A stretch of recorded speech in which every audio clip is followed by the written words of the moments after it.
하나님 말씀 보시겠습니다. 하나님 말씀은 누가복음 23장 44절로부터 49절입니다. 제가 준 성경은 신약 성경 139쪽입니다. 할렐루야. 새벽에 나오신 여러분들 정말 감사합니다. 오늘은 예수님께서 십자가에 달려 죽으신 금요일입니다. 그래서 영어로는 굿 프라이데이라고 하는데, 오늘 금요일 날 보니까 새벽에 행적에 보니까 베드로가 통곡하고 또 예수님께서 공회에서 정죄함을 받고 또 유다도 자살을 받죠. 그리고 나서 이제 빌라도 앞에 서서 그 신문을 받고 또 재판을 받으신 후에 또 다시 또 헤롯, 이제 아침에는 이제 헤롯에 가가지고 관청에 가서 또 이제 빌라도가 또 신문하는 그 모습들을 볼 수가 있습니다. 그리고 나서 이제 오전 9시부터 정오까지 우리가 잘 아는 이제 예수님께서 십자가 달려 죽으신 이후에 그 다음에 오후 3시가 되어서 예수님께서 이제 마지막 가상 7원을 하신 다음에 돌아가십니다. 여기 보니까 가상 7원의 첫 번째는 아버지여 저들을 사하소서, 두 번째 내가 낙원에 있으리라, 세 번째 보라 내 어머니라, 네 번째 엘리 엘리 라마 사박다니, 5번 내가 목마르다, 여섯 번째 다 이루었도다, 일곱 번째 내 영혼을 아버지께 부탁하나이다 라고 하시면서 가정 7월을 하신 후에 이제 숨을 거두시는 날이 바로 오늘 성금요일입니다. 그래서 오늘 예수님께서 십자가에 달려 죽으신 진짜 그날인데요. 그날을 한번 생각하시고 그날을 기억하시면서 오늘도 주님의 그 십자가의 삶이, 십자가의 죽음이 나의 죽음이 되고, 십자가의 부활이, 십자가의 영광이, 십자가의 능력이 우리의 영광이 되는 오늘 귀하고 복된 하루가 되셨으면 좋겠습니다. 그 하루가 되시 축복합니다. 자, 오늘은 누가복음 23장 44절로부터 49절 말씀을 보면서 오늘 설교 제목은 완성된 십자가다라는 제목 가지고 우리 은혜를 나누고자 합니다. 먼저 44절을 보게 되니까 44절을 보니까 때가 제6시쯤 되어서 해가 빛을 잃고 온 땅에 어둠이 임하여 제9시까지 계속하다라는 말이 있어요. 그래서 이제 이 6시라는 것은 이제 그 로마시어인데 플러스 6을 하면 이제 정오가 되거든요. 정오가 이제 12시가 되고, 그래서 약 3시, 오후 3시까지가 될 때에 이제 주님께서 죽으실 때 이제 빛이 그때까지 어두웠다라고 합니다. 성경을 좀 이렇게 연구를 해보니까 그 당시 6월절에 그 보름달이 뜨는 것하고, 그리고 그때는 정말 태양이 광명한 빛이 있는데 그때 어둠이 임했다라는 것은 뭐냐면, 이 창세기 1장 2절에 보게 되면 흑암이 깊고 공허하며 혼돈된 상태가 바로 이 지금 어둠이 임했다라는 것이에요. 근데 이 어둠이 임했다는 두 가지로 볼 수가 있어요. 첫 번째는 뭐냐면, 이 어둠은요 사단의 권세를 의미하는 겁니다. 사단의 권세가 되는데, 이 사단의 권세를 보는데 누가복음에 보면 이 어둠을 볼 때 이제는 너희의 때요 어둠의 권세로다 라고 하면서, 이제 주님께서 십자가 달릴 때 어둠이 있다는 건 이 사단의 권세가 임했다, 사단의 권세를 의미하는 것이 바로 정말 이 누가복음의 말씀인 거예요. 그래서 어둠이 임하는 그때가 바로 지금 우리가 살고 있는 이때를 의미하고 있다는 거예요. 특별히 사단은 어둠에서 다닙니다. 절대로 빛으로 나오지 않고요. 요한복음 3장 19절에 보게 되니까 사람들이 빛보다 어둠을 더 사랑하였다 라는 얘기도 있고요. 그러므로 이 사람들이, 이 사단이 이제 어둠의 세력이 지금 우리를 지배하고 있다는 것을 상징적으로 보여주고 있는 말씀이 바로 오늘 어둠이 임했다라는 것입니다. 두 번째는 히브리적으로 관점을 볼 때 이 어둠이 임했다는 증거는 뭐냐면, 하나님의 심판, 하나님의 그 목적과 뜻이 있을 때, 그 종말론적인 것이 있을 때 이 심판이 임했다 할 때 어둠이 임했다라고 해요. 유에서 같은 경우에도 보면 핏빛이 달빛으로 변하고 어둠이 짙게 임한다라는 말씀이 유에서에도 기록이 되어 있거든요. 그래서 히브리인들 히브리 관점으로 보게 되면 이 어둠은 뭘 의미하냐면 그리스도의 심판을 또 상징한다라고 하는 거예요. 그래서 두 가지 의미가 있는 거예요. 어둠은 정말 이 사단의 상징도 있을 뿐더러 이 또 하나의 심판은 이 어둠은 예수님의 심판, 하나님의 심판, 종말론적인 것을 상징하는 단어가 바로 이 어둠이다라는 거예요. 그래서 이 정오가 될 때, 대낮같이 그 밝은 그 환한 그날에 어두움이 되어 버린 거예요. 그래서 이때가 바로 어둠이 있는데, 그래서 빛을 잃고 온 땅이 어둠이 임해서 약 3시간 동안 그렇게 되었다는 거예요. 저는 이번 주 타이틀을 고난을 지나 영광으로라는 것을 제가 이렇게 하면서, 언제 영광이 가장 찬란하고 언제 영광이 가장 밝을까 할 때, 칠흑과 같이 어두울 때, 정말 내 인생에 소망이 없고 내 삶 가운데 어떠한 그런 것도 기대가 없는 그 어둠의 그 때가 있을 때, 조그만 딱 한 줄기의 빛이 임해도 그 어둠은 물러가게 되는 줄 믿으시길 바랍니다. 그래서 이 십자가라는 것은 뭐냐면, 이 완성된 십자가는 어둠과 같은 그 삶 가운데 주님께서 십자가에 지시고 영광을 받으시면서 그 영광이 우리에게 임하게 될 때, 십자가를 지심으로 그 완성된 십자가를 통해서 내 안에 빛이 오게 될 때 어두움은 물러가게 되는지 여러분 믿으시기 바랍니다. 그래서 우리는요, 이제는 어둠의 자식이 아니에요. 이제는 우리는 뭐냐? 빛의 자녀가 되게 된 것입니다. 그래서 우리가 살면서, 세상에 살면서, 가정에 살면서 어느 곳에 가든지 간에 다 빛의 사명을 감당하시기를 주님의 이름으로 축복합니다. 그 당시는요, 어둠이었어요. 침묵이었어요. 심판이었어요. 그리고 사단의 역사였어요. 그렇지만 주님은 십자가에 지시고 죽으시고 부활하시면서 우리 모두에게 빛을 주신 것처럼 그 빛을 가지고 날마다 빛 가운데 거하여서 날마다 빛 가운데 승리하는 오늘 저와 여러분 되시기를 축복합니다. 자, 45절을 보게 되니까, 성소의 휘장이 한가운데가 찢어지더라 라고 하는 거예요. 여기서 성소가 예수님께서 십자가 달려 죽으실 때 휘장이 찢어졌다 라고 했어요.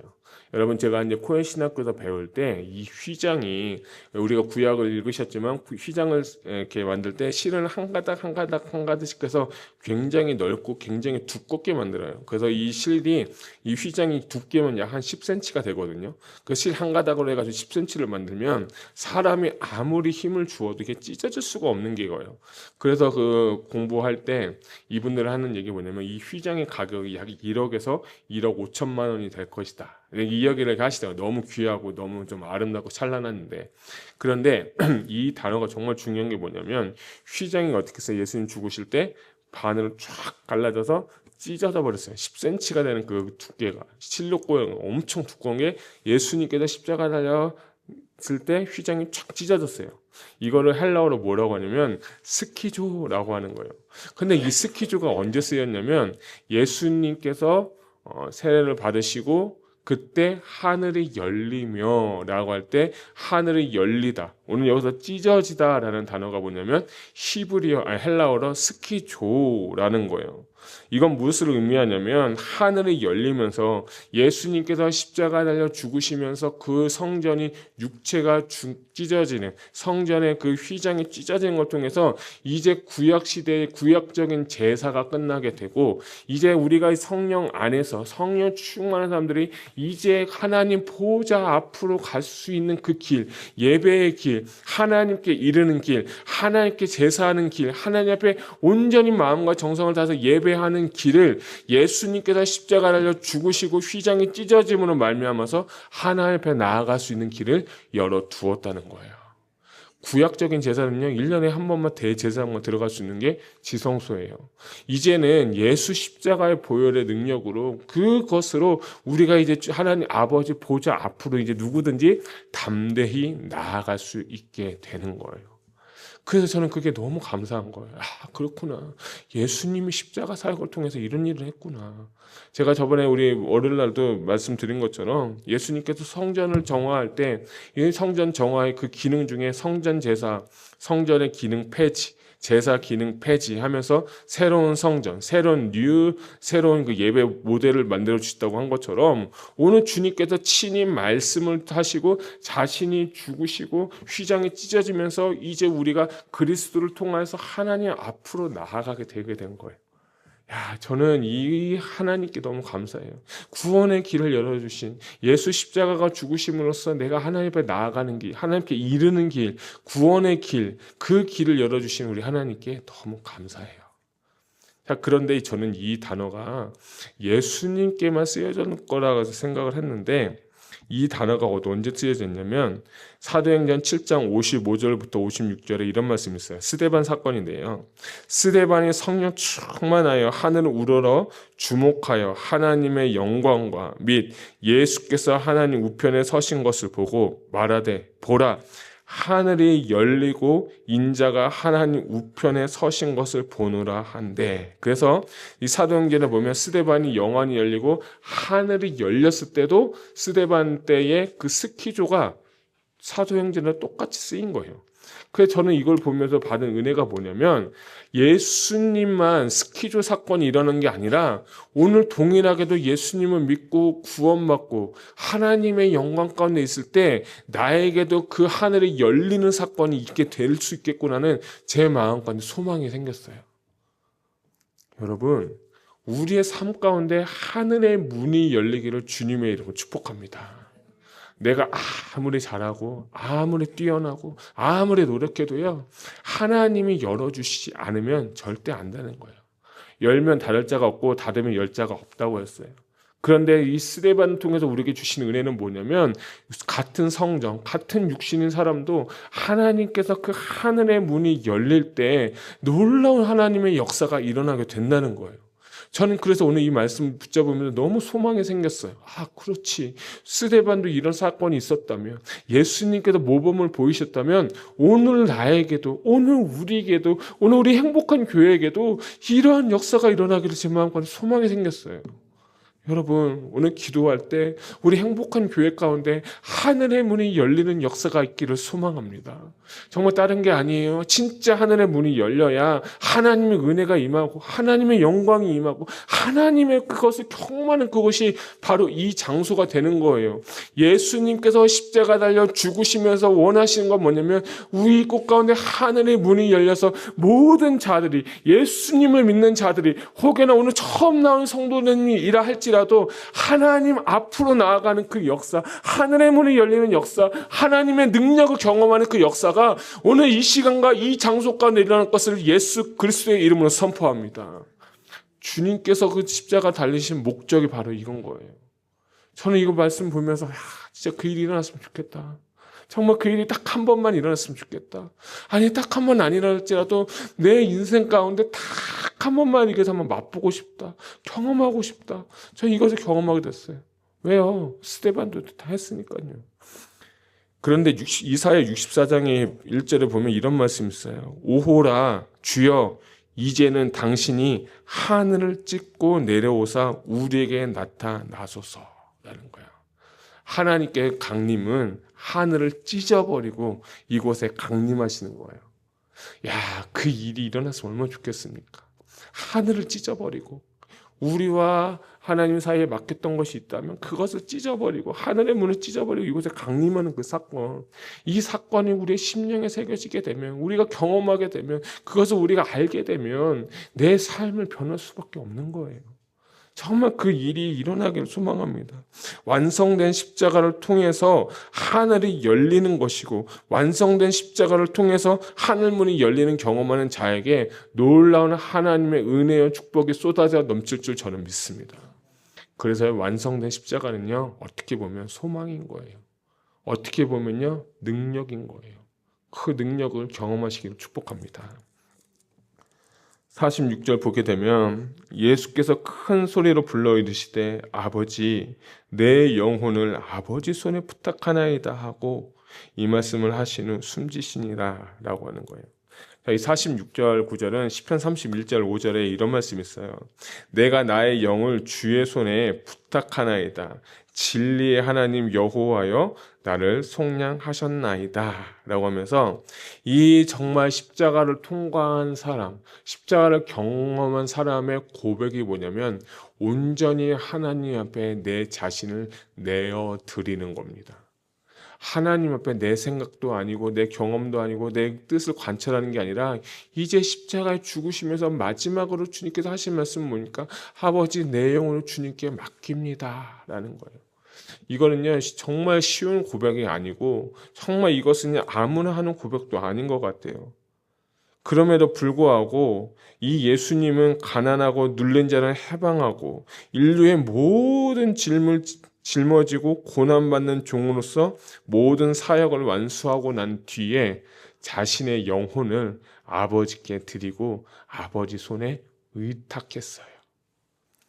저는 이 말씀이 참 우리에게 정말 필요한 말씀이라고 하는 게 우리가 뭔가 아까 하려고 하고 뭔가 좀 이루려고 하면 다 실패하더라고요. 그런데요 신기한 건요 하나님 손에 올려드리면 하나님 뜻에 맡겨드리면 하나님이 하십니다. 근데 그걸 보면서 야 이거구나. 이거는 저는 배운 게 이 말씀 통해서 은혜 받고 배운 건 뭐냐면 내가 뭔가 관찰하지 말아야겠다. 내가 뭔가 하려고 하지 말아야겠다. 그냥 하나님 손에 올려드리면 그분은 선하시기 때문에 내 생각에 내 눈에 이것이 잘 되고 내 눈에 나쁘다 할지라도 그것까지도 다 하나님은 내 손에 허락하시는 거구나. 전 그걸 배웠어요. 우리 계속 욥기서 읽었잖아요. 성경 통독 욥기서 하면서 욥 얼마나 자기 의 드러냅니까? 자기 생각 얼마나 드러냅니까? 나 어려운 사람 도와줬고 과부도 도와줬고 나 외면한 적 없다. 정말 그것이 뭐냐면 자기의 의를 계속 나타나는 거예요. 나 이렇게 했는데 나 저렇게 했는데 왜 하나님 나한테 이렇게 하십니까? 나 정말 주님의 뜻대로 살았는데 왜 나한테 이런 고통과 고통이 있습니까? 라고 하는 건데 근데 욥의 마지막 고백은 뭡니까? 무지한 중에 나는 내 입 회개합니다. 내가 입술로 가립니다. 주님의 뜻을 그때에서야 발견하고 내 영혼을 아버지께 드리는 그것이에요. 근데 그 결국에 그 안에 가장 중요한 건 뭐냐면 자기 의라는 거예요. 내 의를 꺾어야 돼요. 내 계획을 꺾어야 돼요. 내 마음에 그 원하는 모든 것들을 꺾어버려야 돼요. 그런데 내가 꺾는 게 아니에요. 내가 십자가에서 죽기만 하면 내 모든 의는 꺾어지게 되어 있는 겁니다. 주님도 자신의 손을 수동적으로 다 들여버렸어요. 죽이든 살리든 부활하시거든 살리든 주님 손에 올려드린 거예요. 저는 이 십자가의 사건을 통해서 십자가를 통과한 사람은 자신의 영혼을 하나님 앞에 올린 주님께처럼 십자가가 실패의 자리가 아니라 결국엔 십자가는 완성이 되고 십자가는 승리의 상징인 줄 여러분 믿으시 바랍니다.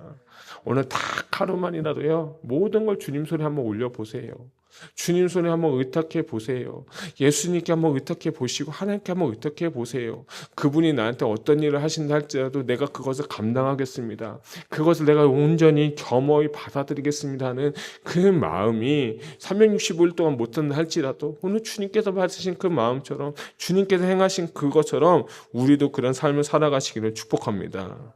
십자가에서의 죽음은 완전한 죽음을 의미합니다. 내 자아가 죽고 그분의 손에 온전히 올려드린 삶을 의미하고 있고 주님은 십자가에서 단 한 번의 죽음으로써 그분의 모든 걸 드렸지만 우리는 이제 매일 날마다 십자가 안에서 죽고 그분의 손에 의탁하는 훈련을 하셔야 되는 겁니다. 저는 이것이 신앙생활이라고 저는 생각합니다. 하나님의 선하신 계획과 성령의 역사로 말미암아 우리는 죽어지게 되고 온전한 하나님과 연합을 통해서 주님 손에 올려드리는 그 삶이 여러분 가운데 있길 축복합니다. 자, 47절을 한번 볼까요? 백부장이 그 된 일을 보고 하나님께 영광을 돌려 이르되 이 사람은 정녕 의인이었도다 라고 해요. 여러분 마태복음, 마가복음, 누가복음을 보게 되면 이 사건에서 나오는데 마태복음하고 마가복음은 뭐라고 하냐면 하나님의 아들이다 라고 하고요. 이 누가복음은 기자는 의도적으로 뭐라고 했냐면 이 예수님을 하나님의 아들이 아니라 뭐라고 했죠? 정녕 의인이다 라고 한 거예요. 이 누가가 의도적으로 의인이라고 쓴 거예요. 왜냐하면 누가복음의 서신서의 대상은요 로마 사람들이에요. 이방인들이에요. 그 당시 로마 세계에서 의인은 도덕적으로 흠이 없고 법적으로 결백한 인물을 쓸 때 쓰는 단어가 뭐냐면 의인이다라는 거예요. 근데 로마의 백부장이 이 예수님의 죽으심을 보면서 의인이라고 표현한 것은 뭐냐면 이 사람은 도덕적으로 정말 법적으로도 흠이 없지만 그럼에도 불구하고 이분이 구원받았다는 것을 입증하고 가르치기 위해서 이는 누가가 의도적으로 예수님을 의인이라고 하는 거예요. 여러분, 의라는 것은요, 법적인 용어인 거예요. 법적인 용어로 심판대 앞에서, 법정 앞에서 이 사람이 의인이다, 죄인이다를 딱 판단하는 기준이 뭐냐? 법을 가지고 기준해서 의인이 되는 거예요. 그런 건 뭐냐면 예수님은 로마 사람들에게서는 법적으로 의인이지만 영적으로 볼 때 진짜 죄가 없으신 하나님이시고, 죄가 없으신 하나님의 아들이고, 신성을 가지고 이 땅에 육신의 몸을 이 땅에 얻고 오셔서 죄가 없으신 그분이 피 흘려 죽으시면서까지 우리에게 하고 싶었던 건 뭐냐면 우리에게 당신의 사랑과 구원의 길을 열어주셨다는 거예요. 십자가의 형은요, 죄인들만 받는 거예요. 십자가 형은요, 그 당시 그강 무도한 사람들 최악의 형벌인 거예요. 죄가 하나도 없으신 그분이, 죄랑 상관도 없는 그분이 십자가에 달려 죽으시면서까지 원하시는 건 뭐냐면 그분을 믿고 그분의 예수 그리스도의 보혈이 내 심령에 흘러가지고 나의 모든 죄를 다 사하시기 위해서, 구원의 길을 열기 위해서 자신의 육신을 다 갈기갈기 다 찢어가시면서 피를 흘려가면서 다 하나 주고 싶었던 건 뭐냐? 나를 구원하기 위하는 거예요. 나를 사랑하지 않으면, 나를 정말 국률이 여기시지 않으면, 나를 불쌍히 여기지 않으면 그 일이 절대로 할 수 없는 거예요. 그렇기 때문에 그분은요, 의인인 것이에요. 그래서 누가는 사가랴, 엘리사벳, 시므온, 요셉 등을 의인으로 묘사하며 그 독자들, 이 로마 사람들에게 신앙의 모범을 제시했는데, 십자가에 달려 죽으신 예수는 이 모든 의인의 원형이자 완성으로서 그려짐으로 이 백부장의 입에서, 이방인의 입에서 그가 의인이었다고 고백을 하는 거예요.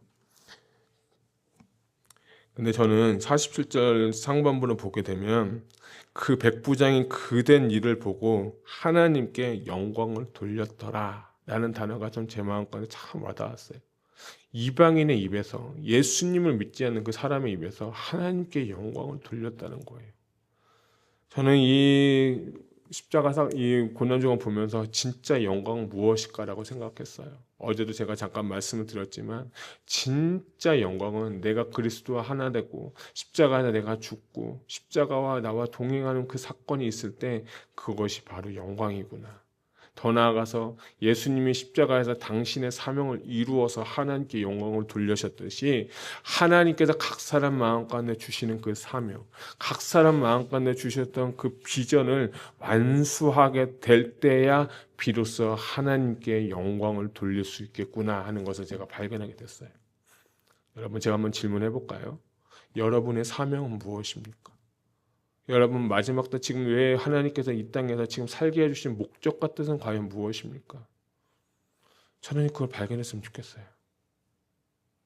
예수님도 그 사명을 이루시고 하나님께 영광을 돌렸다면 우리도 예수님 믿는 자라면, 예수님 따르는 자라면 그 사명과 비전 발견해서 하는 거예요.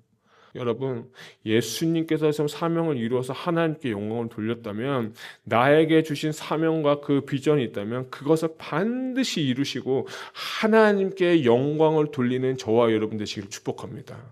우리 얼마 남지 않았어요. 내일 주님 부르셔도 우리 할 말 없는 사람들이에요. 오늘 하루를 살아도 내가 정말 주를 위해 살고, 오늘 하루를 살아도 내가 주를 위해 죽는다는 그 각오 하나 가지고 살아가면 하나님이 나를 통하여서 하나님 분명히 일을 이루실 겁니다. 그 마음이 우리 안에 부어졌으면 좋겠어요. 주님께서 십자가에 죽으시면서 십자가의 완성을 오늘 드디어 이루셨습니다. 그 결과는 하나님께 영광이 되었습니다. 우리도 하나님께 주신 그 십자가 날마다 붙잡고 날마다 지면서 하나님께 영광 돌리는 귀하고 복된 삶 되시기를 주님의 이름으로 축복합니다. 기도하겠습니다.